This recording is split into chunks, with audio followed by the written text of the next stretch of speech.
Hey YouTube, greetings and salutations. Good evening, one and all. All right, so we are here this evening to discuss another topic. We want to look at the world of technology. All right, so we are not starting off tonight talking about Bible chapter and verse. We want to talk about technology. We want to talk about your devices. What are the best practices as it pertains to whether your computer or your smartphone? And we brought a special guest again. Well, he's no stranger to this channel, but we are bringing him to specifically talk to us about technology. None other than Brother Marlon Grant. Brother Marlon, greetings. How are you? Greetings, brother. Good to be here. How are you doing? I'm good, man. Sound like you're cold over there, man. The winter season has already begun, hasn't it? Yeah, staying warm with all this technology. All right. So, welcome to this program, and we're just introducing our viewers and subscribers to this kind of program. We're going to be doing it a bit more often. This feature we're going to call it Tips with Tech. So we will have someone that's versatile in the area of technology to talk to us about different areas of technology. Now, Brother Grant, you have been in the world of technology, specifically in phone servicing, smartphones, and different kinds of gadgets and even laptops and so on for a number of years. You did that for a while in Jamaica, and you're now in the United States. Tell us a bit about your background where technology is concerned. So, yeah, I've been one of those techie kids or child who literally got in trouble for pulling down his mother's appliance, his parents' appliance. Yeah, I was one of those. So, I can safely say, I proudly say it has gathered me in a lot of knowledge through the years because I've always liked to tinker with things. So there's anything to do with gadgets or gizmos, I'm always going to try to get at it. I'm just going to try to pull it down. I need to see how it works. I just have to see how it works. And that's just my curiosity beyond it. And ever since I have started to do that, I do it on a wide escape, a broader spectrum. I found out that I like doing this thing. My mom also realized that I literally was taken onto these things based on the stuff I was doing with her own personal appliances.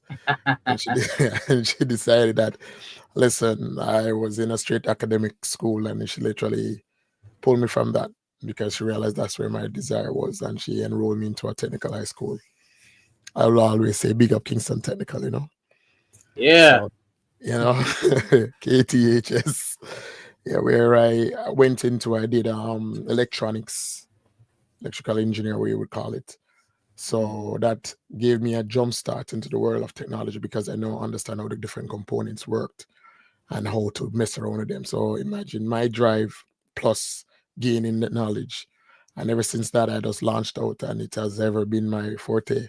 So I've been doing it through the years. I always try to do my own research, not taking what somebody else tell me to say, this is what I should do or this is how it's done. No, I do my own research, and I've discovered the good and I've discovered the bad.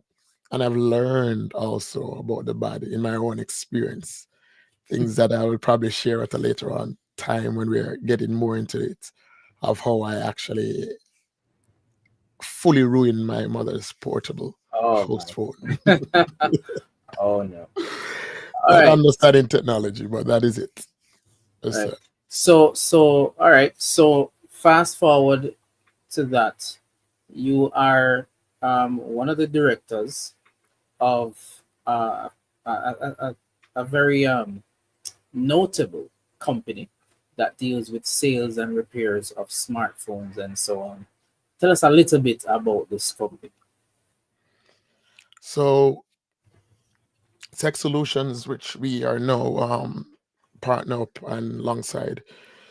So we are now trying to separate and trying to bring a new vision to the company, because we have always been Tech Solution Holdings. Started out as Tech Solution, which is spelled in a very unique way.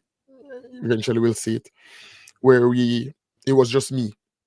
And then through the years, I was just an individual entity operating as a company and did it until later on I decided that a one man band can't work anymore, because I was moving away being, what you say, a slave to a business. So I could now impart my knowledge to other persons who are willing to learn and train. And then we move from there now to what we have done now, to create a holding company, which has the parent company for all these companies in it. So now we're looking to broaden the spectrum. So we're not doing only tech solutions now, which is, everything a technical engineer need. We're doing Tech Rescue Pro also too. So Tech Rescue Pro now is now a new brand that we're launching out officially January, where we'll be doing way more in-depth things just to offer better services to our customers, to say, hey, listen, we're not just repairing cell phone and tablets. We're talking about surveillance systems and all of those things, because they're all tying together. So it's something that we're looking to do now come January. So, stay tuned for that. Look out for that. Because, Wonderful. so that's it basically so far. All right. We have had a number of testimonials that we see online on Google Maps and on social media. Persons, showing their gratitude for how Tech Solutions has helped to provide solution for their devices that were messed up, whether Yes, it sir. was the screen that was gone, whether it was Mm-hmm. the touch from the smartphone that was gone, but it came to Tech Solutions not working, Mm-hmm. and it was able to be fixed and put back into the hands of customers who are happy and give their good smiles.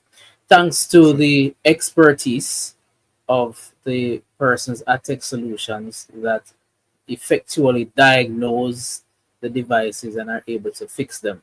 Hopefully, we can get some more members of the team here on another occasion, and so persons Yes, can sir. see who are, the faces behind the scenes. Behind the scenes. Yes, sir. Yes, sir. Yeah, big up to Paul Mendez. I Yes, don't know if sir. he's watching at the moment, but yeah, he's one of the guys that works very hard to get devices up and running. So, what we want to talk about in this next couple of minutes, Marlon, is best practices as it relates to, you know, your devices. What can Yes, we sir. do to ensure that we get the best out of our devices?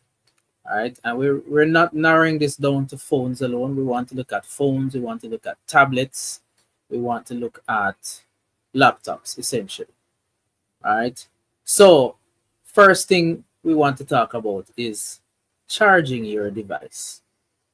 All right. Um, because pretty much once you buy a new phone or a new laptop, the first thing you usually do after you purchase it is charge it. Some of the devices recommend that you charge it for a certain amount of time before you use it. Should Mm-hmm. we follow that suggestion, or can we just go ahead and charge it for 10 minutes and then just use it and forget about everything? Why is it important to follow the instruction on the manual? That's my first question. So there's a lot of controversy around that statement, because I don't believe that the manual, they don't, as a matter of fact, now how technology is going, there's no manual really given to you anymore about smartphones. As a matter of fact, you don't even get a charger in the box anymore. They just give you a cable. We know that the European Union was pushing to get everything standardized to put things in Type C connectors, which is, that's the thing which I must safely say that Apple claimed that, oh, we just went Type C, and we know really and truly the real reason behind why Apple had to go Type C also, which is a good thing. I must applaud it, because now I can now believe in bigger storage with these phones. But that myth behind following reason for how to charge your phone and keep it, maintain battery health, it says a lot of things around it. I can tell you personally from what I've tried, which I know to tell persons, that for how we are so connected to our smartphones, to us, for us to really, you would say, get the best out of the phone, we almost would have to shut down the phones. Because first thing first, those 5G antennas that those new phones are coming with, they generate a lot of heat. So when you're pulling Mm. down the data and stuff like that, you basically, because the thing that kills or affects batteries and phones or any electronic devices is the heat. It's the same thing in our cars. It's the heat that is generated, which is why European cars like BMWs and those high-end model cars, you realize that the battery is in the back of the car, in the trunk area, Mm. versus in the front of the engine, as to say like a regular car. Those cars now you hear they say battery life for 4 years, 5 years. They can guarantee those things because they have no separated battery from the heat, right? Which is in the engine bay. Same thing with our cell phones. When we're charging our cell phones or laptop devices, I implore customers to say, listen, when you're using the laptop, as a matter of fact, don't try to use it on the bed where the fans and the circulations are not able to dissipate the heat off the machines enough. Because you're not just warming up the laptop, you're warming up the batteries also too. When the batteries go up above a certain temperature, it starts to affect the cells of the battery. When the cells of the battery get affected, that is when now you're losing the battery health of the battery. So then now the charging capacity, everything that is there with the batteries, it just dies out. So when everybody say, "Oh, you need to charge up your phone, don't let it drop below a certain percent," that is correct. But the thing about it is that we are being given these new technology chargers, which are fast chargers, because the world is trying to keep us tied in to say, "Hey, listen, we must always be on the go with our phones." So it's like our phone can never die. And if we're on the go and we come in the house and we need to leave out back in 10, 15 minutes time, we want to be able to have our phones up to 50% to make it last. So they give us a 45-watt high-end charger. Boom. It gets the phone charge up to about what? 50% in like 10 minutes. And we are like, oh, we're excited about that. This is good. But ideally, that's not always best for your battery because that is too fast. Batteries best last and is better when they're able to trickle charge, which is why I must applaud, I should say, Apple. Not I'm advocating for Apple, but I've seen, and I give credit where credit is due. So don't Uh-huh. jump on me. Right now, The Samsung Apple users, guy. everybody, and the Android users, don't jump on me. I know Mr. Spence is around there smiling his teeth right now about the Apple thing, but let us just get it straight. The reason why I say this is because I've noticed where Apple has done this. They have gone to the point where they have. I found out about this in the weirdest way. Let me just give you a quick background. One day I will plug in my phone and I realize my phone charged. And I realize it charged up at 80 something percent and it's stuck. And I Mm. tell you, I plug out my charger, plug it back in, reset the phone. I was doing so many things and I was mind boggled. I'm like, what's going on with my phone? What's going on with my phone? This phone brick already is not working. Only to come to realize at this time, this was when Apple first introduced what they call optimized charging, where the phone studies your charging habits. And if you Oh. phone realize that you come in, say for instance, at 8 o'clock and you go to your bed at about 9 o'clock and you plug in that phone does what it does. It calls a rapid. This is where software now start to handle hardware.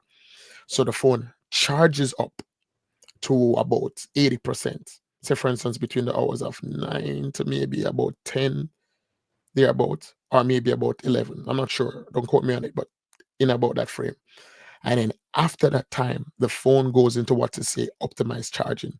And what you do, it slowly takes in like trickle charge.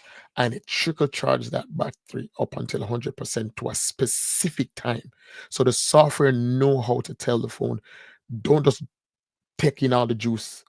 I want it to be monitored. And that gives us, so I used to say to persons, don't leave your phone plugged in overnight. But no, with the technology that is out there, we almost it's not necessary, I would say, because of all these So technologies that are so there. so in other words, then persons with older phone technology have to monitor their phone more manually. But Yes, sir. with the development of new technology, they have analyzed Correct. and studied the patterns of what damages phone batteries and have put Hmm. in software monitoring to avoid those Yes, sir. challenges. Yes, sir. I can relate to it because I have Low used power, low power, low power. See, I have a device here that's crying out low power. Technology So again, you see, yeah, talking about yeah. batteries. So I have used devices in the past that when you leave it charged overnight, it actually damages the battery cells, and so after a while, that device can no longer hold the same amount of charge that it used to hold. So if you used to use, for example, your phone for 6 hours without having to charge it, all of a sudden the phone can only stay up for 2 hours because the Correct. battery has been damaged because you left it, plugged in for too long. It as they would say, it overcharged, and now it's not able to hold. But now with modern technology, they are avoiding any sort of battery from being overcharged. So that's a plus. It's good to hear. So I Yes, guess listeners have to be aware of what type of phone they're using, how old is your phone, and to correct. see if you need to monitor it more personally. So in general, I have another question on the screen. What are the best practices to maintain battery life? So for one, try not to charge your phone in a heat environment. So in a lot of times in winter here, especially person in the United States, they have the phones and devices close to the heating system, where that heat is coming out warming the house, and yes, it's warming the phone also too. So like we talked about earlier, we talk about not letting that battery to get to the point where it's getting hot. So while the battery is So for charging, example, if I'm in hmm my car and it's midday, the sun is pelting hot in the oh sky, man, and I leave yeah, my phone on the dashboard. oh brother, I lock the car up, leave the phone on the oh. dashboard. I go into the supermarket or into the gas station, into the mart to buy something. The line Mhm. is long. It takes me 15 minutes before I get out. When I get back out and I touch my phone, you thought it was, cooked. Yeah, Is that's not a good practice, you're saying? no, certainly not. Certainly not. As a matter of fact, if you do that with nowadays technology phones, whether it be those high-end Samsungs or Apple devices, it would not even allow it to charge it. I remember doing something like that. So it does the monitoring system that it does. If the phone is too cold or the device is too cold, it's not going to allow you to charge it. If it's too hot, it's definitely not going to allow you to charge it. It literally shuts it down and say you have to wait till the device cool down, or you wait till the device warms up to a certain temperature for it to allow charging, which is considered the optimized charging for the right way. Can you see this question? Let's take this question from one of the viewers. So the viewer says, especially if you have a device for a long while, should you wait till it dies? I guess before you charge it. I guess long while I don't know if she means a long time during the day, or if it's an old device from maybe 2009. I don't know. Give Well, your answer depending on the case. so depending on the case. So what I used to do back in the days, I used to say the older batteries, there used to be a case where I used to call it training the battery. So I used to say to them, allow the battery to run down. You want to train the battery so the battery knows the cells. Because what used to happen back then is that you used to charge a phone and persons used to be plugging in their phone as soon as it reached 50%, they plug it back in, right? Mhm. But back then, it was a case where the battery would not learn to know that the cells go beyond. So if you constantly do that, it means that your phone now it curbs the battery. So basically, what happened now is that when you're using the phone believes that as soon as it reaches 50%, it's almost going to dead. So you ever noticed you have a phone where you see it's 50% and you're using it, and then in the midst of it, it would just turn off and shut down. And you say, but the Right. phone just say 50%. Right. That's the case that we normally have where something where you educate customers say you ever so often allow it to run down to a certain level, like 10% as best Mhm. as low as possible. Some person will say run it till it turn off. Yes, that is good because not just that phone turn off, is also just about resetting the phone. Android device especially. So there's a funny thing when it comes to phones now. On the Android devices, you have to reset the phone ever so often, close down application to get the phone to run properly. With Apple devices, is the opposite. You have to literally leave those applications running in the background in order to make it go better. Because Apple devices have something we call apps on standby, if I'm saying that correctly, where the apps are in a sleep state. When you close that application on the Apple devices, it takes more processing power to open back that application from scratch I in see. order. So it uses more processing power in sport pulling on the battery more, heating up the I battery hear more, that, my Apple fans. So doing that type of stuff. If you have an iPhone, no need to try to close all the applications that are running in the background. Right. Allow the phone to put it on sleep or hibernate automatically. Yes. Yes. Well, whereas the Samsung people, especially again, we're not talking about the new Samsungs because that's a whole different story. Whole different story, correct. But the older Samsung users, you may find that if you have too many apps running in your background, the phone itself may send you a warning or a notification to say device is slowing down. Please close some background apps. Correct. And then some persons may just press the home button. And so they're not seeing anything on the screen. They're just seeing the regular home screen. And so they assume that nothing is happening. Whereas that older Samsung phone, that older generation, is struggling with those apps in the background while nothing is currently on the screen. Correct. All right. So Sister Kish, you have to evaluate if you have an older generation based on what I'm getting from Brother Marlon.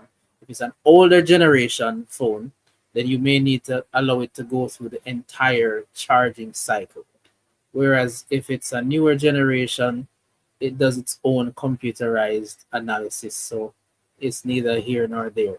I suppose, Marlon, if I'm planning to go on a long journey, let's say I'm going, for those in the United States that may be doing a 6 hour drive, or if you're in Jamaica, you may be going from Kingston to Montego Bay or to Savlamar. And so you expect to be on the road for 2.5 hours or so. It may be wise to have enough battery that can last you for a certain amount of time. And then again, depending on what you're using the phone for, because if I'm only using the phone for WhatsApp alone, then it may require a different amount of energy from if I'm using WhatsApp plus I'm using the navigation system with Google or Waze, and I'm also taking video calls while I'm on the way. That might require more battery power. Yes, sir. So, what do you suggest if I'm going on a long journey? What should I do? About how much charge should I ensure is on my battery before I leave out in the morning? I would say 100%. And then no, it's still relative. It also is relative to the length of the lifespan of the battery and how long you have that phone, because sometimes it's to the point now where you have to be constantly charging the phone. But I do recommend battery packs. That is something that I Ah, highly recommend. and just It's for the sake battery of packs. those that are listening, because we may have Hmm. somebody that's in their late 50s, early Hmm. 60s, who may not know what you mean by battery A pack. battery pack. Okay. Give us some Give us examples. some breakdown. So when we talk about battery pack, we're talking about those little devices now, which you see people walking around with. Some of them are cute. Some of them can stick to the back of the phone. Some of them are so massive. I walk around with a brick. My one is like a brick, a whole different, because I am power hungry, because I'm a what do you say, hardcore user. So I need my battery pack. I do recommend not buying the Chinese aftermarket one. I have nothing against China. China make good things, but those ones that are not regulated, having the proper chipset, which is managing and monitoring the charging of the devices, Hmm. is a very crucial thing. So there's certain brands I test and try myself, which later on we're going to be doing some of those, little tips with tech videos where we recommend and show you the brands that we recommend, the different charges we recommend. And so because it's crucial, I normally say to a client, like I remember a client used to say to me in years past, says she needs to buy a tablet for her daughter. I said, how old is your daughter? And she says her daughter is like 3 years old. So she required that. I don't need anything fussy. So she wanted to buy a tablet as about like a Chinese tablet, which we do have those, right? Where you call those Android tablets. And I said to her, Mom, I know what you're trying to do. Yes, and it doesn't make any sense, but it's actually the opposite. Because when you buy one of those tablets are for adult users who are mindful of how they're using the devices, how they're charging the devices, which now a child, a 3-year old, is not going to do that. So adult would know that he's gonna watch a YouTube video or do a couple of stuff on it, and they're gonna monitor it. If they feel it getting too hot, they're gonna be like, "No, this is too hot," and they'll stop using it. Versus a child of 3 years old, they're just going like, "Mommy," they want to use it, and when it dies, they cry and like, "Mommy, it's dead," and they do a lot of things about it, which is why I would not recommend it for a child of that age group, because for one, they use it very much, and because those tablets don't have the full, what you call it, hybrid, where software meets hardware, Mhm. then you have problem with those things, which it all ties back into maintain the batteries, because most of these kids want to use their tablets but it's still charging. They don't even, some of them cry and say, "Mommy," it's like they don't even give them a chance to let it charge. I mean, training a child sometime and giving them the discipline in order to have it taken away from them and say, "Okay, let's go do something else and let it charge up at least." But most of the times, because they give it to them to keep them comfortable, no crying, and away from them, but it also works just the same. Plugging it in, charging it is going to be heating up. It's going to be heating up. So I said to them, "I know you want to spend cheap money because a 2 year old you don't see to spend, but I do advise spend the money and get what I would call a certified or a brand name tablet that has the software matching the hardware, meeting the hardware, where it does these regulations automatically within the software. It works out best. It would save you, because that child is not going to be using that tablet no less. And cell phones just the same too. So parents would have the little banger phone or whatever it is, those phones they have now, a low end Samsung again, and they give it to the child, and the child will abuse that phone, heating up the battery, and then they wonder what happened to it. Yes, your child or even you who like to play games, I advise you can play games on these phones, but you have to know where to pick the battles, which one to use. All right. I have another question here for you. What should I do to protect my phone screen? Of course, in Jamaica, guys that work on the construction, their phones are falling out of their pockets all the time. Parents who have little curious kids are taking their phones, playing game with it, and then when they hear mommy coming, they run, and the phone falls out of their hand, crack the screen, and the child just put it down on the face and go and hide. Mm. And 2 days later, mommy realized, oh, my phone screen cracked. Who cracked my phone screen? No answer. But No answer, it's right? gonna be one of the kids. But okay, so what are the best practices to avoid? We're not even talking about fixing yet. Let's talk about avoiding. What can we do to avoid damaging the phone screen or to protect the phone screen? So overall, it's not just protecting the phone screen. Overall, if you protect the overall phone, it does work. Now, we have where some clients don't like bulky cases, like myself. I don't like bulky cases. But what I've done through the years, I've researched companies and have recommendations of the different companies because I've tested these cases. So we're not just talking about those YouTube persons that test cases and they show you this, and I'm saying, yeah, right. They say that's the case, but I know if I'm going to do it, it's differently, because there's a difference when you intentionally drop a device versus when a child or even you accidentally dropping your device. I remember one time my phone was dropping and it came down, and because I was trying to save it, I pushed my foot out, but I wasn't quick enough. So when I pushed my foot out to let the phone cushion on my phone was already in front of my feet. When I pushed my foot out, I just went boop and kicked the phone further away, sending it projectile distances and everything. So you can imagine. So I've learned. But I always do recommend. I'm not sure if I can show a demonstration here, but my phone here, if it can come up on the screen. So this is what a case is like. So I have a case right now. Let's see if I can disconnect it. So this case right now, this case, it looks like it's nothing. It still shows the thinness of the phone, as you can see, right? So the phone is still thin. However, this case have protection where it protects the edge of impact, because that's most of the time where the phones drop and the impact gets on the devices. So you try to make sure you get a case, one that is actually slim. And even I'm also sporting a screen protector, because if you notice here, excuse me there. So if you notice here, the screen is a little bit dirty. If you look here carefully at the edge, there's a screen protector there. But what happened now, the screen protector is meeting the case ridges. So there's no gap in between. You see? So maybe there's a possibility, yes, sometimes it can go where the screen Some people put on some screen protectors on their way, and they have a case now that's pushing out the screen protector. Normally, I said this is also another case where I said spend the money. You buy an expensive phone, you want to protect the phone.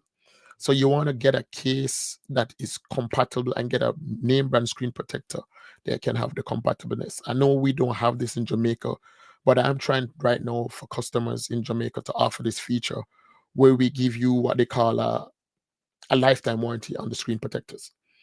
Because here in the United States, some screen protectors have lifetime warranty. So if you drop it and screen protector crack and it saved the phone, you can go into the store or request a new one.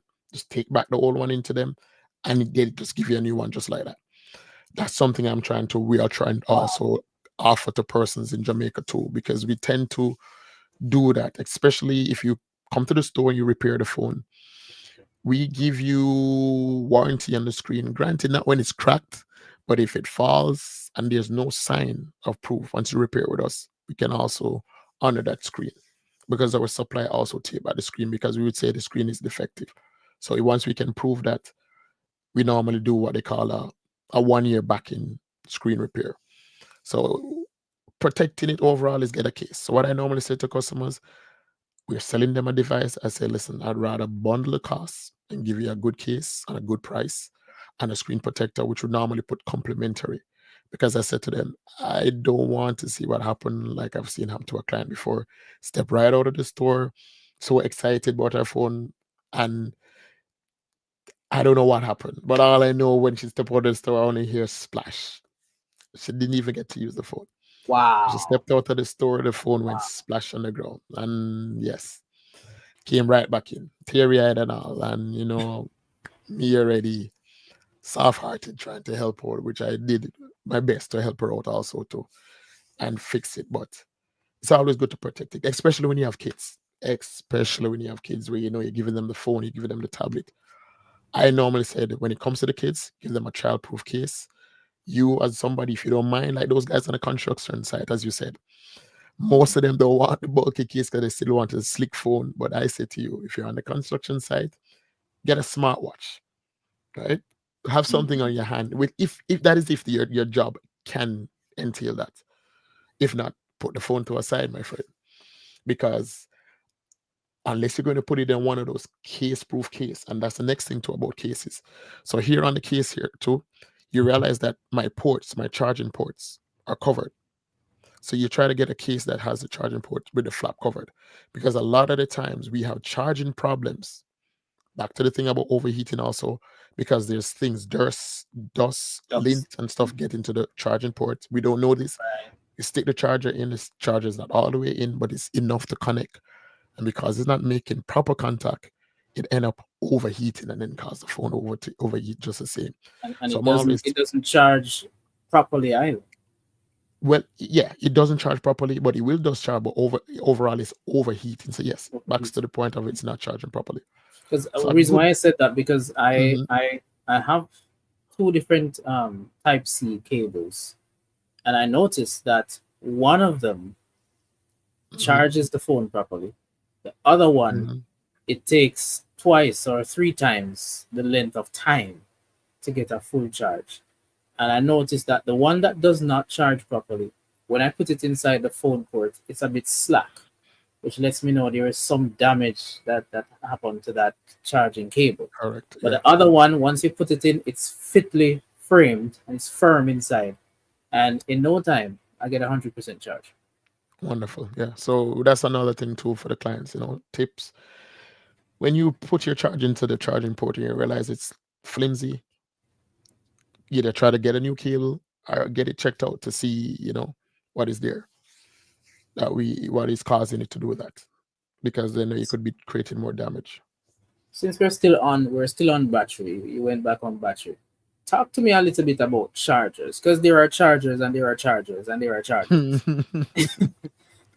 Some chargers you So get a good quick charge, some chargers it takes you forever to get 50%, and some mhm, chargers just go right to overheating. Talk to me right. about what is your recommended brand? If I didn't get a full, because some phones when you buy them you get the full thing, you get the charger with the cable, and then this the other part that you plug the cable into and then put it into the wall. Forget what that part is called, right? some of us would say the charger head and the Yeah, charger yeah. cord. It's called the But prong. The prong are the prongs are the I don't remember the other name for it, but I right, know we call it the so prongs. Yeah.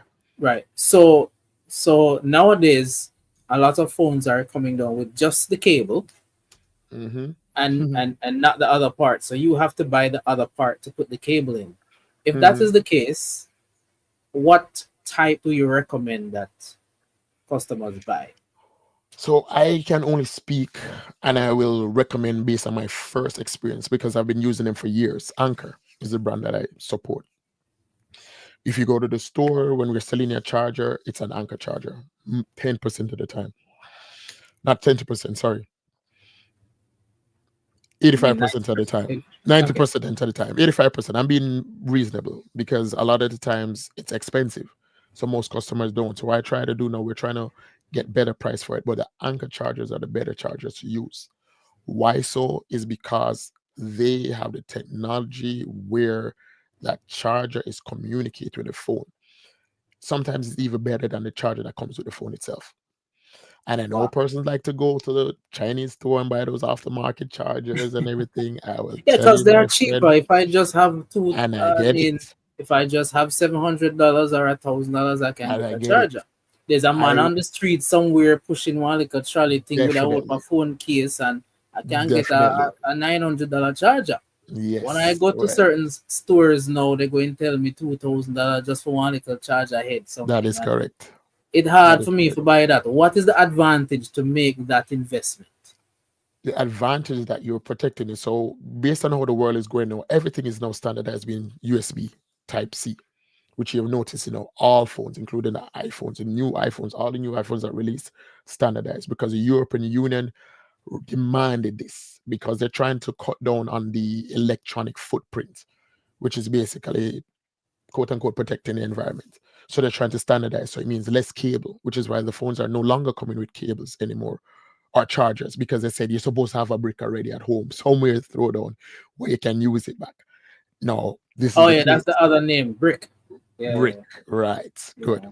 A charging brick. So once you have a charging brick, you should be fine. So it's standard. So so no longer where a person have to eat their teeth when somebody come and say, "Wait, you have any charge?" And the person look at him, take out him little Samsung phone, and somebody come with the iPhone charger, and they look at him and say, "You can't help me, bro. You don't have any iPhone charger." Yeah, we're gonna be moving in the next 2 years. Officially, I can say we could just can go to somewhere and say, "Do you have a charger?" Type C, just And yeah. it Type C standardized right now, right throughout the world.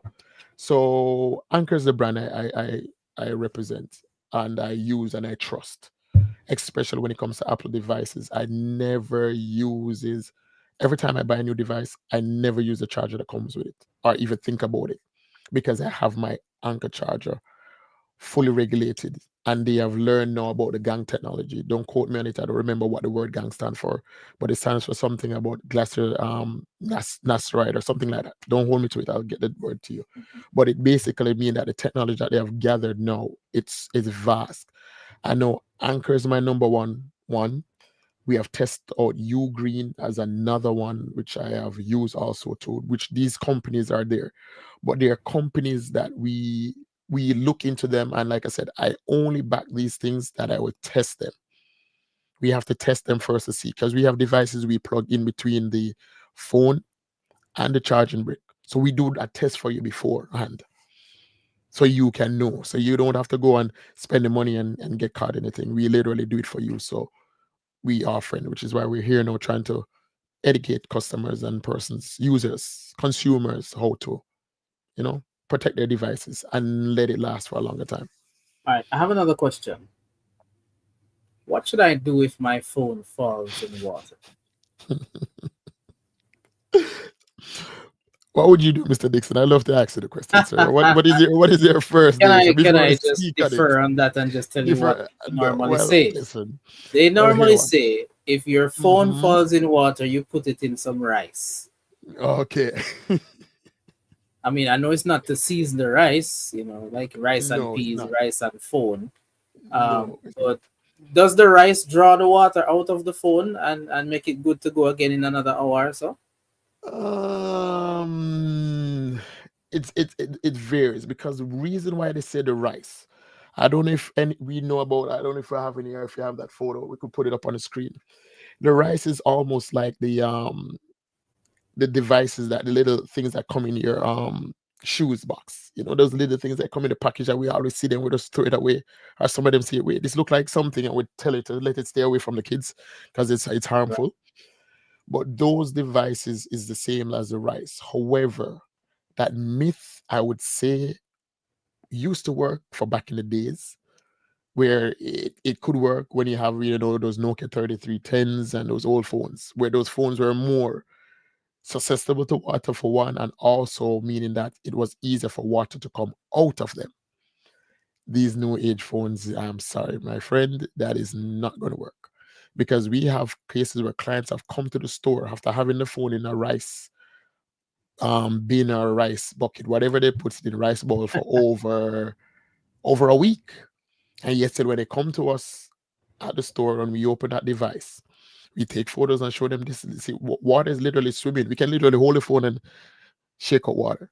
And they say, but I wouldn't know because it dried out and it looked like it's dry. And then that's what happened. Most of the times where a customer drop their phone in water and then Mm-hmm. no, they end up killing the phone afterwards because they think that when they put it in the rice for 24 hours, they try to apply power back to it. No, unfortunately, that's not the best practice. Your phone drop in water, if it's not a phone that you can remove the battery, if you can turn it off, quickly turn it off. If the buttons freeze or anything, leave it. Don't try to add any heat to it. Don't try to plug it in. Don't try to do nothing. If it was submerged in a pool, the And best. don't put it in the microwave to try to dry it. Oh no, yes, please do not do that. I will give you the little story behind Don't, that too. My lesson don't that follow I've young learned. Marlon. Don't follow young Marlon. Yes, young Marlon. I'll get to that in a minute. But I was saying to you now, so the best practice is not to have the phone trying to apply any form of power to the phone device because water is in the phone now. And what happens is that water is a conductor of electricity.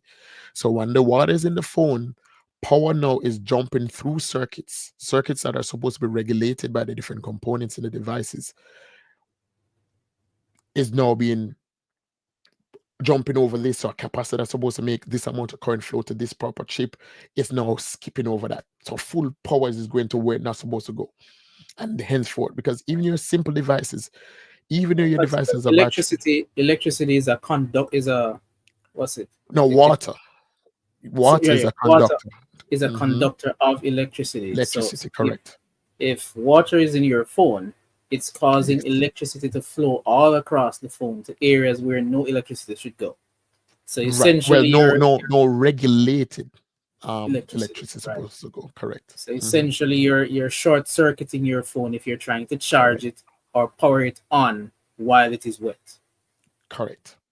All So right. I know we like to go swimming with these new iPhones and these new Samsung phones. Cause they tell you, yeah, man, carry it in the water, man. And you see all these videos and everything, the person doing it. I tell you, do it at your own risk. I have tested it because I have to test it. So every time I get them, I test it with my own rating and tell you just the same. Do it at your own risk. However, best practice and advice, and I know it's hard to find good quality and honest workers in Jamaica, where some tech places, which persons have that stigmatism and worry about who they kind of devices to. But if you can find a credible company, one that will offer certain support for you, and what we do for our customers, we do offer that feature.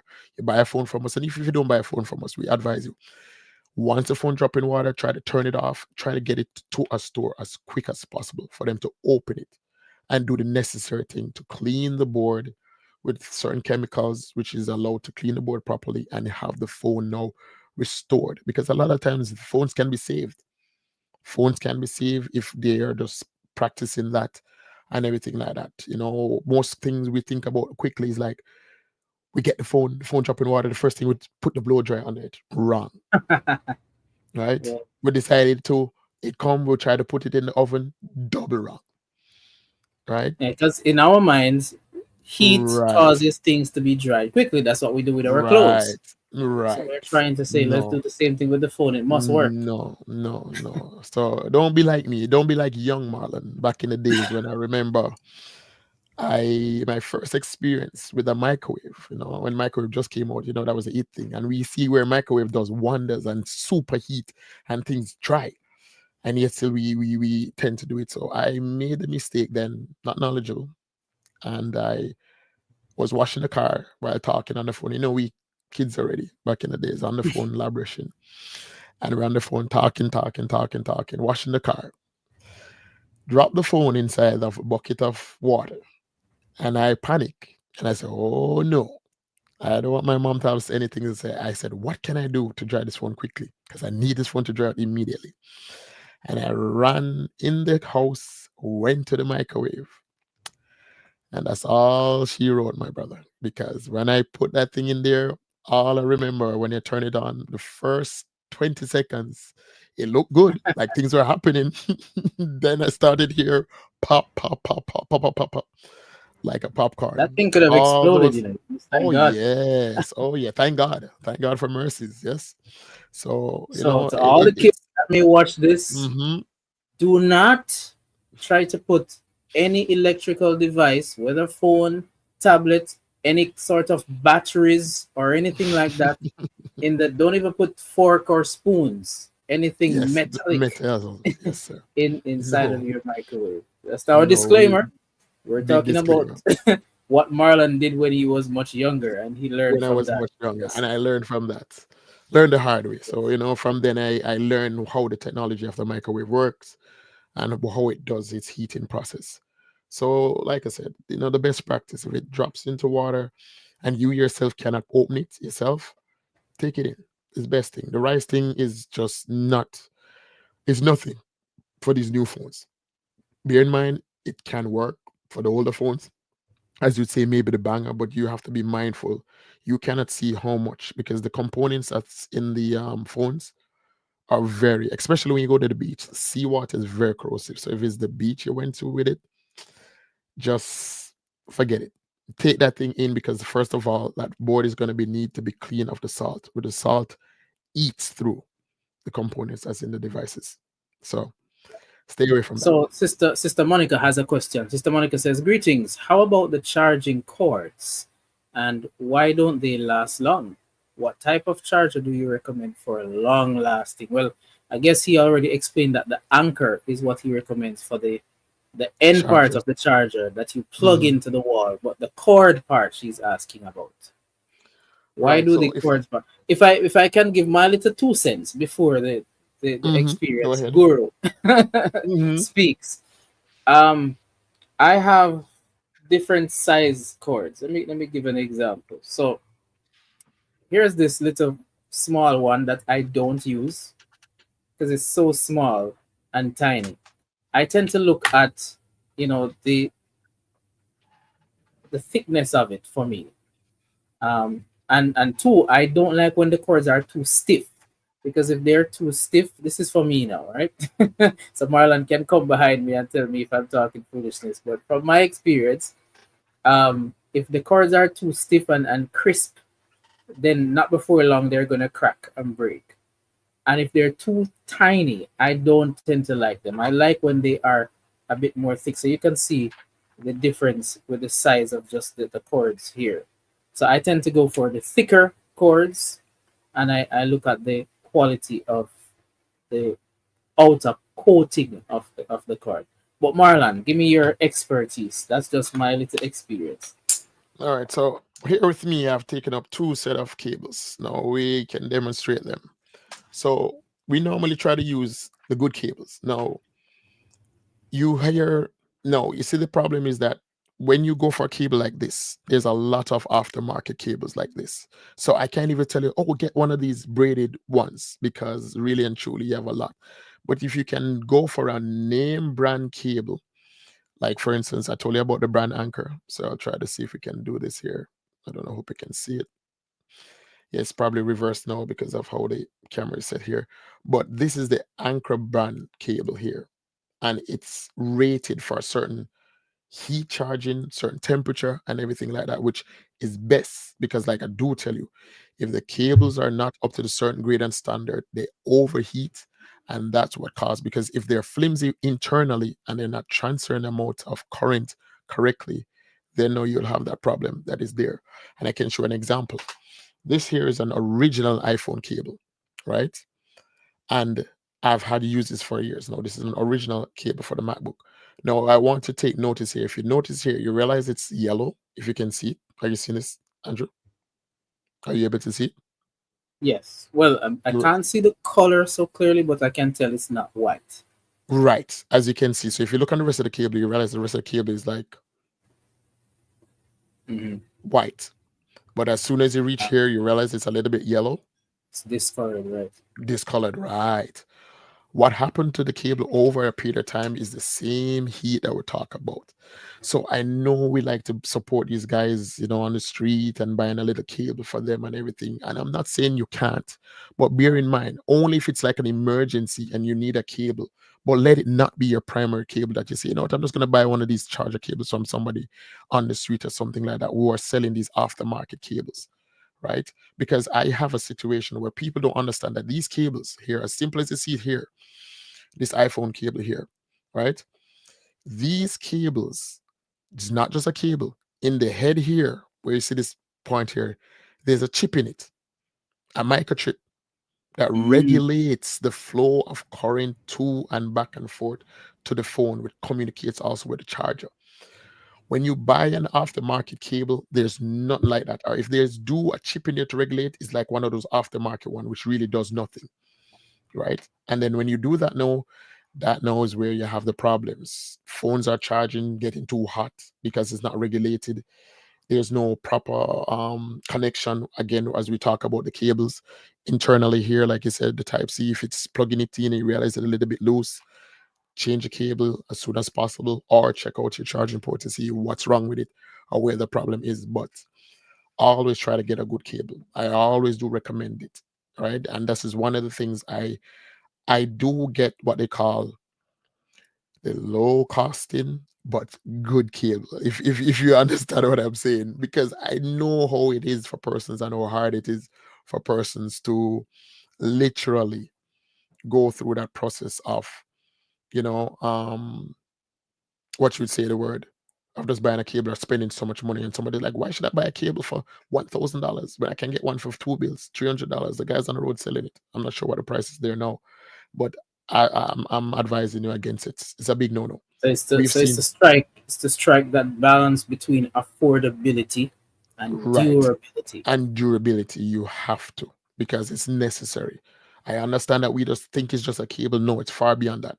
A lot of times customers come to the store and they're crying and they're wondering what happened and everything. And when I take it out, I ask them, what did you do new? Or what did you do recently? And that's what they tell me. Oh, this is what I did and everything. And I say, oh my, I wish you would have gotten some consultant. But most persons don't, which is why I see it now as a thing that I would love to educate customers. And it's not just with cables, we're talking about overall. Let's talk about overall. So, at a next time we can come on, I can guide you how to take care of your refrigerators, your washing machine, your microwave, what to do, how to clean it, those things, because I'm not just electronics when it comes to cell phones and tablets and laptops. No, it's way beyond that. Your TVs. There's a certain way you watch your TV, a certain way you use your Say washer and your what? A dryer. certain way to watch TV. Yes, sir. Yes, sir. Yes, Wow. sir. Yes, sir. And people We're don't know gonna that. have to We're gonna we're have to gonna get have into to that talk another about that. time. But like I said, Yes. it's tips with tech. So tune in for more. We'll be having more, and we can always have a discussion about it. Because Um I can only what speak on it, yeah, Go ahead. because of what I do with them. I work on them all day, every day. So I know I know the internal components and how they operate. So that's why I can speak on it. Alright, so if my phone is damaged, Hmm. I have maybe three choices. Choice number one, I can try to fix it myself. Choice number two, I can bring it into a repair shop. And Hmm. choice number three, I can try to get it back to the dealer or the store that I bought it from and exercise my warranty. Of course, the warranty is between a certain time to a certain time, whether it's a 1 year warranty or it's a 2 year warranty. It has an expiration date and it's also usually based on terms and conditions. So, for example, if something was wrong with my phone and then I tampered with it trying to fix it and then made it worse, and I bring it back and say, hey, I need my warranty, they may say that no, you tampered with it, you breached the terms and conditions. So, what is your advice? When should persons try to fix their phone themselves? When should they bring it into tech solutions? Mhm. And when should they bring it back? If they didn't buy it from tech solutions, when should they then get it back to the store that they got it from to activate their warranty? So the only time I advise somebody to seek in any form of repair on their devices is when it's out of warranty themselves, right? I do not advise or apply or tell any person say go try to fix it themselves unless it's a case where even then. But there's something that I do work on, that I do facilitate warranty claims. So customers can come into us and we facilitate getting back the phone to the United States, especially because we know everything comes from the United States. Jamaica doesn't manufacture phones. So everything, when you talk about warranty, even us, when we sell devices in Jamaica, we do have a partnership with our overseas counterparts where if you buy a phone from us and something goes wrong with it within the warranty period, we normally offer what we call a straight up exchange if we have it in stock, or we facilitate some form of lending you a banger phone or a loaner phone, and send back the phone to overseas to get it repaired, because a lot of the times it's good to get it honored through them, or we set up some form of arrangement with them and they probably just send the parts out and we get it repaired for them just the same. But that's the only time I advise. I always implore customers, you have the warranty, which is why most devices I sell, I try to make sure there's warranty on it. I do have a program now which we're pushing, which offering extended, for a cost, yes, but within reason, an extended warranty on your devices. So you're purchasing some, you can choose to say take the 3 months regular, or you can take the year, because some devices do have a year from the manufacturer. And what we try to do is offer it back to the customers. And also, if we try to give an extended coverage, which is up to maybe 2 years, we can also do that too for the customer at an additional cost within reason, where a customer can have that device covered for up to 2 years. So if something wrong with it within reason, because I mean, some devices you don't get certain coverages on it. For instance, your television. You can buy a television from us and then you break the screen and you expect it's going to be covered. No, it's not going to be covered, because that's what they call physical damage. When you can do that with your cell phone and tablet, because they know those are moving and portable devices, you can get it done in that aspect. But when it comes to television, no.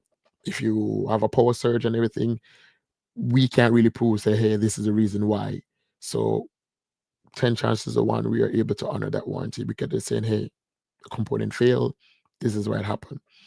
So I always do say, do the warranty, the manufacturer warranty, especially with news devices. I mean, Apple is making it extremely difficult for us or outside companies, which is why Tech Rescue Pro is now one of the brands that we're pushing to say offer these type of warranties, because trust me, these companies, they don't want you to fix the phones because they're losing money.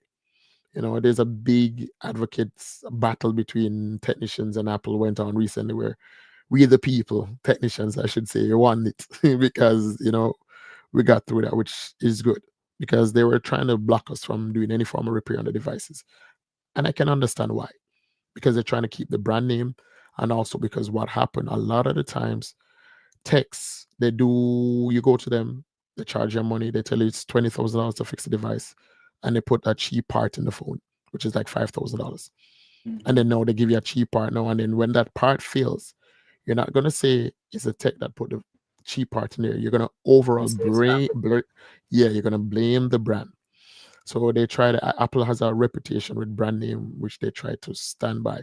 So they don't want nobody, not anybody, trying to work on the devices. So we do work on them, yes, but Apple doesn't give out that Apple Store certified Apple Store warranty as how they would normally do for certain places, especially outside of the United States. They're very tight knit with that. Thank you so much. All right, we've been talking for a while, and we are almost at the end of our program. Thank you so much for staying with us. What we're gonna do, No we're gonna problem. give you a little breather. I'm going to take you all the way over to the parish of St. Mary, and I'm going to feature my little drummer, young brother Hall. Um, he's the youngest drummer by far that we have in First Church Jamaica. Young little lad, just stopped drinking milk the other day. But this little man loves the drums so much. Every service, as soon as service is finished, you can find him. He is making his way over to that drum set. He doesn't want to say hi to nobody. He doesn't want no food. He doesn't want anything. Just give him a pair of drumsticks and give him some space around the drum. And if somebody gets on the keyboard, even better. He wants to hear some music so he can play. And so he had his launch of being a church drummer a few weeks ago. There was an item night, so we have Sister James on the keyboard singing, and young brother Hall is on the drums playing. And you can, when you see the video, you're going to see his father in the sidelines, just kind of giving him some little hand signals, and he's taking those signals and he's holding his own on the drums. Let's pay attention. From whence cometh my help? My help cometh from the Lord which made heaven and earth. He said he will not suffer thy foot to be moved. The Lord which keepeth thee, he will not slumber nor sleep. For the sun shall not smite thee by day, nor the moon by night. He shall preserve my soul, even forevermore.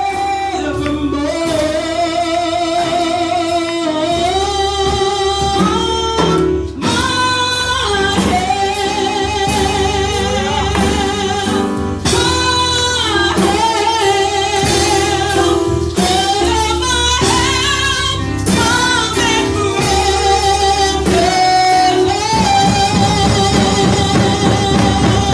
Wonderful.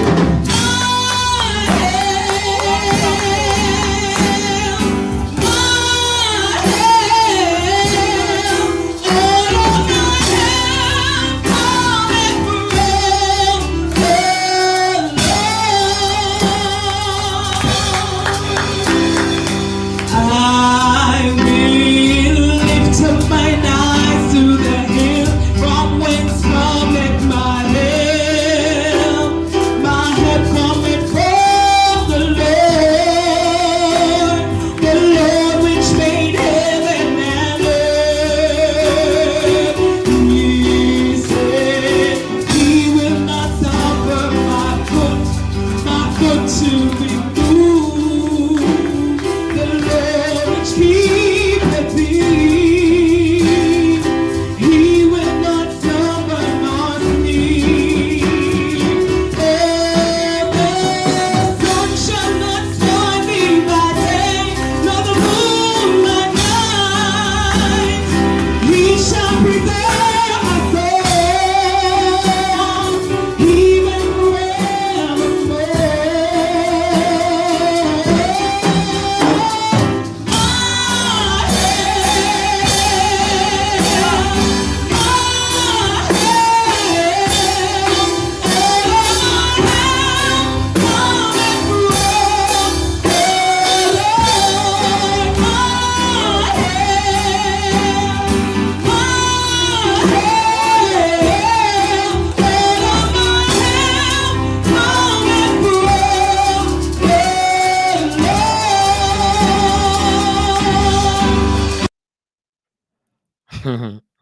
Yes, yes, yes, Father Beautiful. Justin.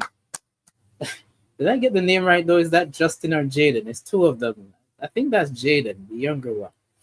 All right. So hopefully we'll get Brother Hall on, our Sister Hall, on an interview here, and they can talk to us a little bit about young Hall on the drums, and we can also get Sister James to talk to her as well.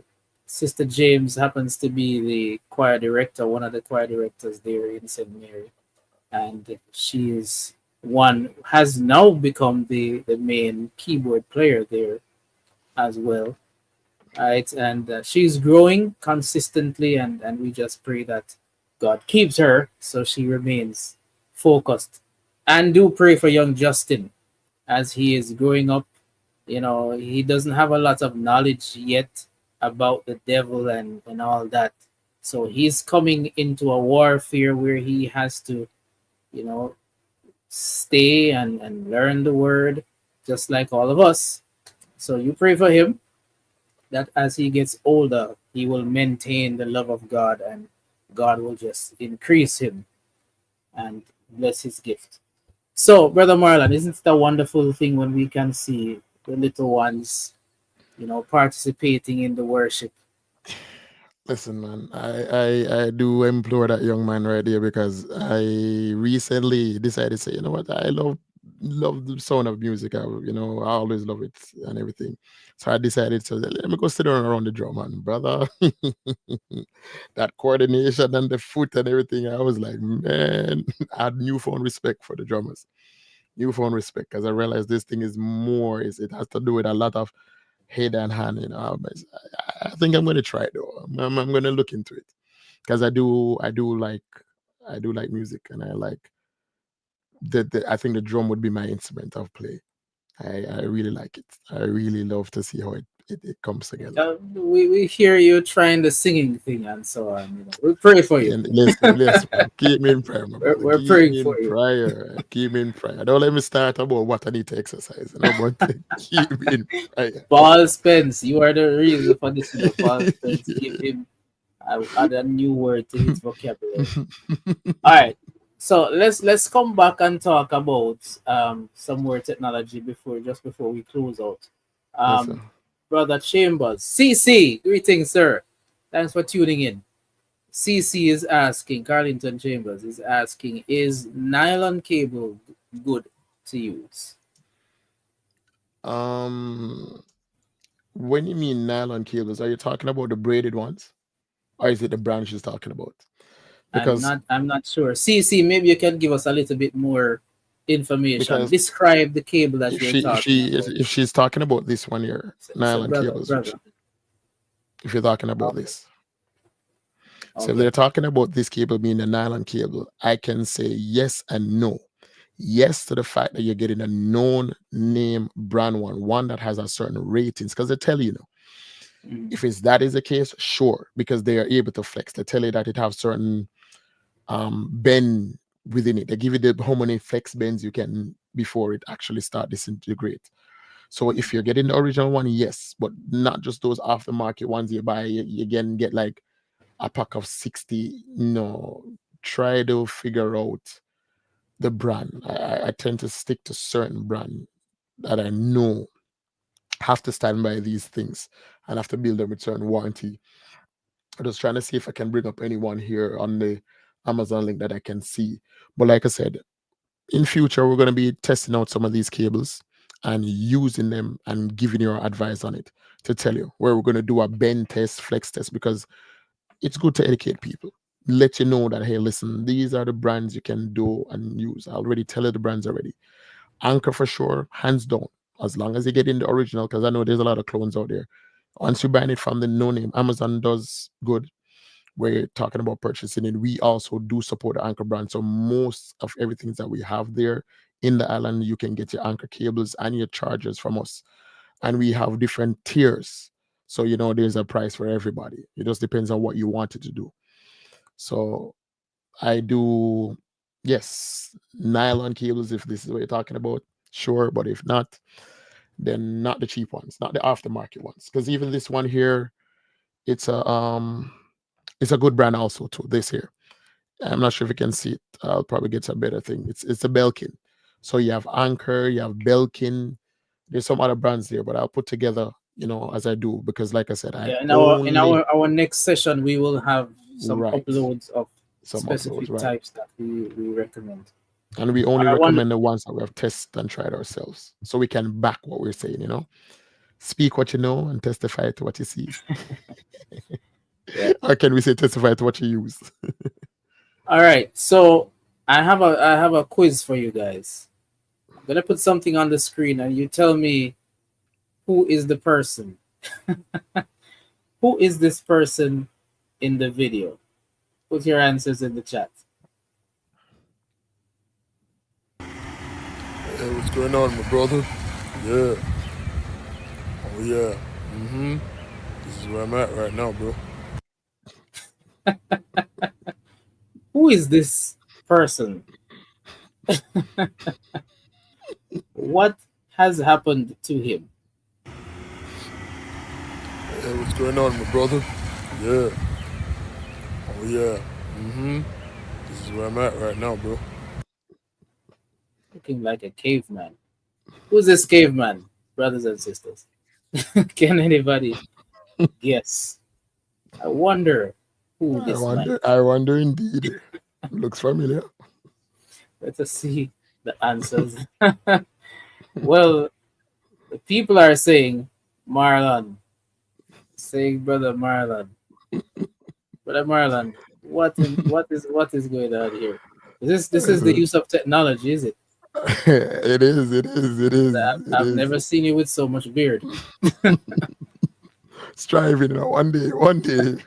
One day. The use of technology, brothers and sisters. I tell you.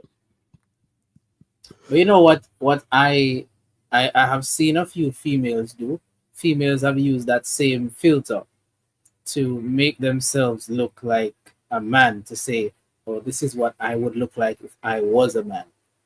I despise that. I don't think a sister should find it fun. Just like I don't think a brother should find it as fun using a filter to make himself look like a woman. To say, Yeah. "Oh, this is what the female version of me would look like." Yeah, yeah, I don't like that at all. Yeah, You don't subscribe. yeah. Don't try to change your gender. Not even with filters. Not even with filters. Don't try to look like the opposite gender. All right. So all those on Facebook, I see some of y'all on Facebook testing out these filters and on Snapchat and so on, and some of you putting it on your WhatsApp status. Get it down. Is my advice. All right. Yeah. So that's that. Let me allow a few more seconds. If anybody else that's watching the live has any question for Marlon regarding your phones, your devices, I'm gonna give you a couple more minutes to ask your questions quickly before we get off this live. Or you can advise them to just post it, comment below, and let it be there, And and you we'll can, try to pull some information. And in the next session, we try to. yeah. So So we'll when we'll we monitor open the it, chat. We'll we'll monitor monitor the the chat chats. and put it together for the next series. So it's a one-stop shop, you know. That's right. Yes, sir. All right. So brother Marlon, if I'm going to buy a phone in late January or early 2025, sorry, late December 2024 or early January 2025, what type of phone should I look for? By the way, I forgot to ask you this question. I might go into a store and I see two of the same types of phone. Let me go back a little bit old. I'm not gonna go Apple. Let me go Samsung. Let's say an A05. If I see two A05s, one of them though is more expensive than the other, should I right away say, "Hey, I'm gonna get the cheaper one," without inspecting the reason why one is more expensive than the other? For example, one of them may have um, a faster memory, faster speed, processing speed than the other. One may have a bigger RAM memory storage capacity than the other. So one may be a 64 gig and one might be a 128 gig. That kind of a thing. What are some of the specs I should look for when I'm going to buy a new phone? It depends on the consumer. So when you come to us, we normally advise. First question I ask you, what is going to be the purpose for the phone? Because we All don't right, want to. so let me help put some context to that, because I know we have a lot of first church people watching this not just Yes. First Church people, but I know, for example, looking at the chat now, a lot of persons there are from First Church. So number one, Mm-hmm. we're going to be in the church groups on WhatsApp and on Mm-hmm. Telegram, and Mm-hmm. people are giving their testimonies and very regularly. Mm-hmm. Mm-hmm. There are flyers of convocations and different church events. People are sending in their voice notes. There are postings of messages, whether of the Mm-hmm. ministers or of Pastor Jennings. Mm-hmm. There are videos, snippets of the telecast, and so on and stuff like that. We are Mm-hmm. doing these lives, and sometimes we share the links, the YouTube links for these lives in different groups so people can And the catch up if Zoom. they were not live. There's the Zoom links. So Mm-hmm. information is flowing in WhatsApp and these social media platforms, and that tends to eat up a lot of memory space. So we have to give an account for that. In addition to, Correct. video calling, FaceTiming your friends and loved ones and that kind of thing. So put all of that into context as well as making phone calls. What are the specs that we're looking for? So I would advise, because you Yeah. just gave us a mouthful a while ago, belly full. And when it comes to Android devices, I should say, I always recommend a customer to get, when you're planning to do all that you're talking about just now, and every little bit now and then playing game, because these new games now are so intense. You can get them on your phone now, you can do it, and you're excited that you can play such games on your phone, but it comes at a cost. So I normally say minimum 128 gig. If you're just a basic user, who you just want to make sure you're taking some calls, you're checking some emails, 64 gig. Sorry, 64 gig can work. However, it's recommended 128 because half of the time it's the software, the apps, your Facebook, your Instagram, the Zoom also too, because those things are caching all the time. And cache means the memory where the device store temporary files in order to perform, so it don't constantly pulling from memory. And RAM is also key, which is considered random access memory. However, on computers that are separate from the storage memory, but on cell phones, it's almost in the same. So you do not want to have a phone that is 128 gig or less than 128 gig in this day and age. You just don't. It makes absolutely no sense. Doing everything that Brother Andrew just talked about just now, you want to have something that is literally 120 gig and up because of what you're doing with the phone or what you intend to do it. So don't buy a low end phone, one that says, oh, you're going to buy a phone for under $20,000. Like we have models like the A05 or A04 or A03E. You buy a phone like that and you decide to do all of those things with it, you're going to run into problems and you're going to complain to say you got sold a slow phone. We always advise you beforehand, you're buying a phone, especially when it comes to the Android devices. You have to be mindful because Android has not yet mastered the way, because every Android is a free application, so everybody has it. I have learned through the years that Samsung does put on their own operating system above or on top of the Android OS, which is why they have to have a lot of memory, a lot of RAM in order to make the phone perform snappy. It's always best to get a phone that is next to barebone Android. We know Google already was the maker of that OS, and they would be, so we would say a Google phone would be best. However, when it comes to being in Jamaica, it's hard to own certain devices because you are limited to who can repair it and sourcing of parts. Because personally, we do not stock parts right on hand for certain devices because it's not making sense from a business standpoint. So when you come in, yes, we can get it for you, but we'd have to order it. Versus the Samsung is there because it's just like what everybody uses. However, you have Motorola, which people heard about Motorola back then, but Motorola now is coming back with a bang. And I can tell you they have a lot of devices out there that is very powerful, and people overlook it now because they're like, I don't want a Motorola, but I can tell you, I can give you a list of ones now that for the price, what you're getting in the phone, trust and believe. It's one of those phones that literally you can get a powerful user-friendly phone with the Android OS on it, be able and performing and running circles around some of these Samsungs. But like I said, everybody's caught up in the brand name Samsung, Samsung, Samsung. No, when it comes to Android, there's other brands out there which I can recommend at a later time. But I can tell you also Motorola is coming back. We know we talk about Google and what's the other brand there? Samsung. There's another one there that's not coming to. There's one called the OnePlus, which also, but that's something we have to get into another time. Is it But okay to play games on my phone while it is charging? yes and no, as we said earlier.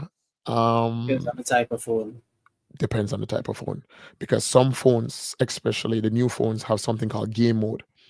So it literally put the phone in a certain mode to shut off certain things to make sure you get the most performance out of the phone. So I'm not talking about getting a banger phone or one of those lower end Samsung devices or low end Android devices and decide to go do the world thing while charging it, because, like I said, charging the phone is already heating up the phone because it's applying power to the battery. You are using power of the processing power for the phone also to play that game, rendering screen. Yeah, that's a world of heat. Phones that they have out there now to play games on, those phones come with fans. Like especially Asus. Asus have a phone like that now that is literally made for people who desire to play games on it. And that phone is made in a certain way, have certain heat dissipating things for it. So even though these phones are able to do it, it's not advised to do it because the lower end phones don't have the proper heat dissipation, because it makes no sense for them to put all of these in it, because then it now would not be cost effective for them to manufacture and also to sell back to consumers. So I would All right. say yes and no. And the no is for not for the low end one, but for the high end one, they still can. Is Nokia still a good brand? I still love them. You still love them. Well, Da-da-da-da, da-da-da-da, hey, da-da-da-da. listen. Your Nokia phone that you're representing, sir, right now is not the Nokia phone I think the customer is talking about. I would love to know which Nokia phone they're talking about, because I haven't heard anything from Nokia in a while. I haven't heard anything. Nokia hasn't come up with anything big yet. All I've seen Nokia is just being a banger. If you have the like the C2s, 2Es, those ones, I don't know. Because if I'm not mistaken, Nokia has come out of the game. Anything that is there is left for what they're just trying to push out now. The G50s and low end. And if you're going to go with those, it might as well you go to the Motorola. Pretty much the same platform. So they have the brand for the banger phones, which are good for whatever season. But as it is now, competition is hot. So they kind of ease out a little. I have a Samsung Android. It's time for my upgrade. I've had my phone for 6 years. Recommendations, please. First of all, recommendation can only be given based on the Samsung that you currently have. And then I can tell you based on your usage, what type of user are you? We always have to come back down to the fact. How do you use your phone? And my advice, know that you put it out there 6 years. When it comes to Apple devices, I give it like this. For Apple devices, you can get away with having a phone for over 3 years with Apple devices. Over 3 years, no more than 4 years. With Samsung, let me not brand Samsung, with Android devices, I would not implore you to go beyond 2 years, 2 years and a half. Some people get away with it and they have a Samsung phone. I say, but I have my Android phone for over 4 years, just as this person say, Yeah, for over because 6 years. our idea is when you have something that is good, you want it to last you a lifetime. Why Right. can't we think like that with technology? Well, it doesn't work like that, because what I do, I've learned through the years that it's not that you want to be trending, but it's more cost effective to upgrade your phone before it dies, because you can now part way with that phone, because we normally do have a trading program, especially when you buy the phone from us. We normally take back the phone from you for a certain time, certain price, and we upgrade it to the next one, because that phone can also be something that we can refurbish and it can go to somebody else, or we use it for parts, because there are persons who have their phones, maybe your old 6 year phone that you bought, somebody could have bought one within 2 years time. So I mean that even though yours is 6 years, screen sometimes is still good on it, and certain components that we can use from it to do a repair for the person who bought theirs in the 2 years time. So that is something also I would say Yes, but in terms of upgrade Android phones, we can talk about upgrading now. So she said, what's that? The M32, and I know the M32 But was the this is another person, Kimberly. She's saying, I have my Samsung M32 for 3 years. I'm considering upgrade. mhm, mhm.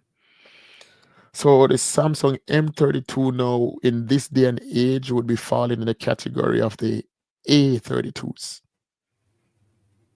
So the A32 series would have been there. So what I normally say A32 and up, A54, because then now I've come to realize that some A25s now can run circle around an M32 because Samsung is making them so close. I don't even know what they're doing anymore because they're making them fast and everything. So it's like you can get away with having a, say for instance, you have a 64 gig A25 or A24. Put it at A25 because A25 the latest. You have a 120 gig or 256 gig A25. It can probably do better than somebody who have a 64 gig A32. You understand? Mm. Even though it's a thing, because what you're getting with these higher end series A32 and up, you're getting better camera and all of that. Now, what is the point of another phone with better camera, which is going to be better quality and more megapixel size photos, and then no, you don't have the storage for it? You understand? It defeats the Oh, purpose. you get So you that's a get a catch. memory card. Yes, you get a memory card, That's and one it's of the always questions we surprise. want to talk about perhaps in the next program too. You know, Yes, the sir. storage, the phone memory as opposed to external memory and all of that kind of stuff. Mm, By the way, Sister Evelyn, since you started to answer her, she was giving some more insight. So she's not really a heavy phone user. She said she keep it simple. I'm not on any other media except YouTube only. So okay. she wants her phone to be able to watch what we are doing, to watch Pastor when Pastor goes Hmm. live and that kind of a thing. Right. All right. So we can look at a series smartphone within the range. You can get away with the A15s now. We do have A15s in stock. I think those phones are running in the 20 some, if not mistaken, maybe 30 some reason. You know, the church always does get a discount, a better discount. I try to take care of my saints and also persons of the world, not being bashed, but I tend to have a thing for the saints so they know they can come in and get it done. So I would say the A15 now would be a good bet, also a good option to get away with. Right? I love Yes, my six 6,000 mAh. milliamp battery. No, that is a battery. That is a battery. That's a battery. But what model did she have that in though? That was the M32. I don't know the M32 coming with that size battery in it. Am I wrong? Am I mistaken? Let me see here. M32. Hmm. Let me do a quick check here because I know that's an older model phone. You know, I have to keep up. Real quick here. She said, yes, that's the version. And I do recommend this site to know that I'm looking at it. I implore customers if you want to do a comparison between phones before you buy it, and you don't have to take the tech experts' opinion, you can go to a website called GSM Arena. So you can put that in as in www dot G as in Gary, S as in Sam, M as in Mary, arena, ARENA.com.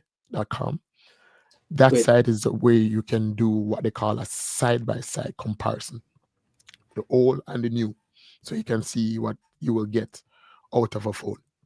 So when you go, for instance, now you have the M32, which is M32 5G, which is out, and it tell you up. And it will give you also the size that they come into. Yes, and she's correct. The M32 actually come with a 6500 milliamp battery. No, that is a wow. I didn't even know that. You know, it goes to show you because Samsung makes so many phones. But yeah, 65 milliamp battery, that is a huge, that's a good size. That is a good 6,000 milliamp.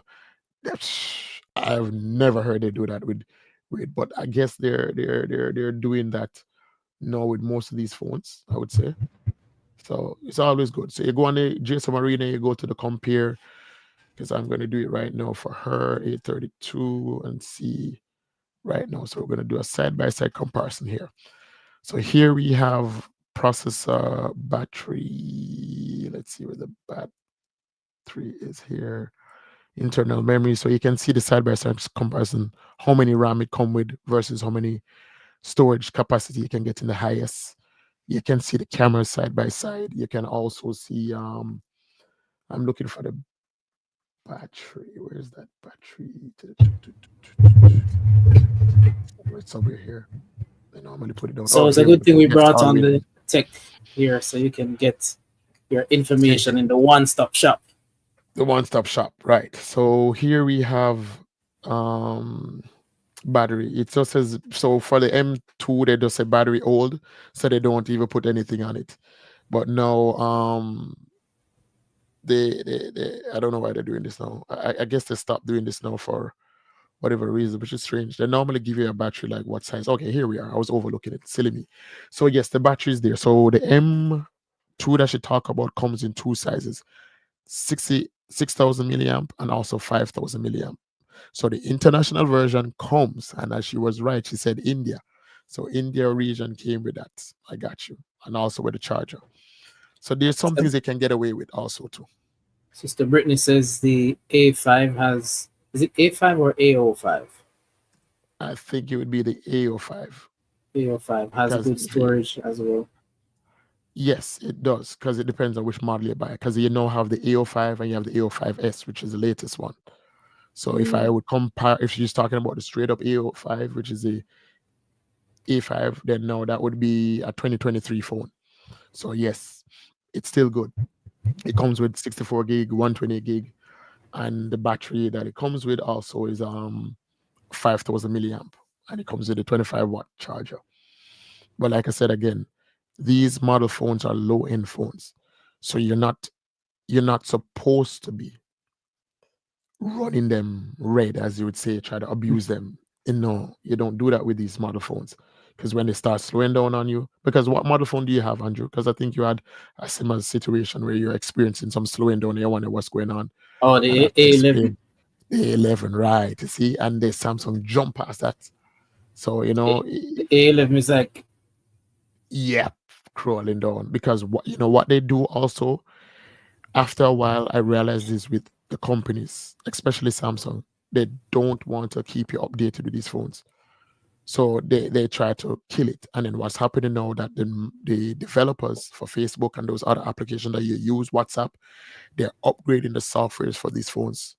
And then the software is being upgraded, leaving the base OS behind. And then that is where you have the clash a lot of the times. I have a Note CC 20. says I have a Note 20 Ultra, need a screen. How much to fix it?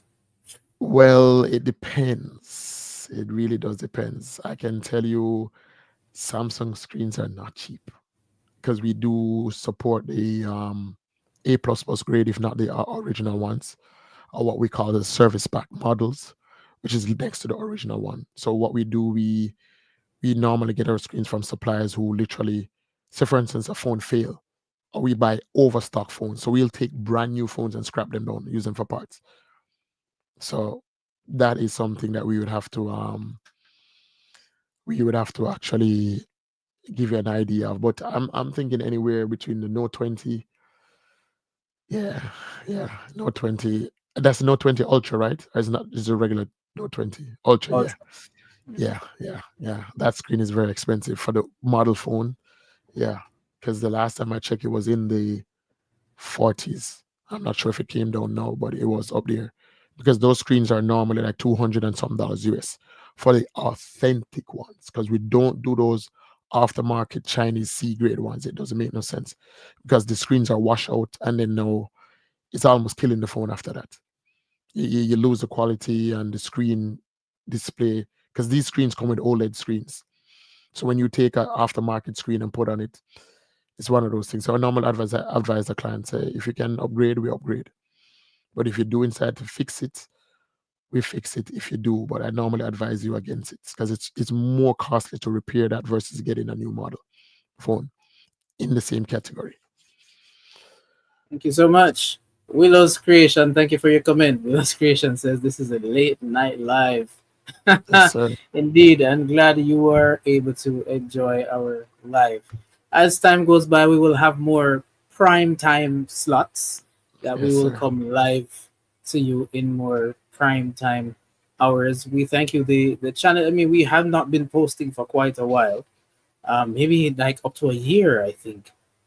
Just occasionally uploading stuff, but we have not been consistent in coming live and so on. And we greatly appreciate the support that we've been getting as soon as we started doing lives again. The viewers and subscribers have been out, have been watching, and have been giving us feedback. We are taking note of your feedback. We are taking note of your requests and so on. And so we will be giving you more. Stay tuned. We are going to have another segment where we're going to be talking to you about real estate. Yes, believe it or not. So if you are looking for a house, especially in Jamaica, we're going to start with Jamaica. Eventually, we will go into the United States and talk to persons who are doing real estate there.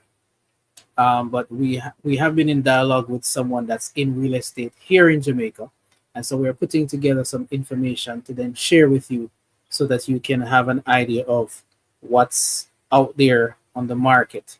So we're striving to make the information that we bring to you holistic. As you can see, we're also doing some introduction to music theory on the channel as well. So this is indeed your one-stop shop. So if you want to learn about your technological stuff, if you want to learn a little bit about music, if you want to hear original songs, if you want to hear the word and commentary on the word, everything will be right here, right at your fingertips. So in case you're watching and you have not yet subscribed, we're asking you to subscribe. Make sure you hit that button and the notification button so that you will be updated whenever we go live and whenever we update and upload any sort of videos.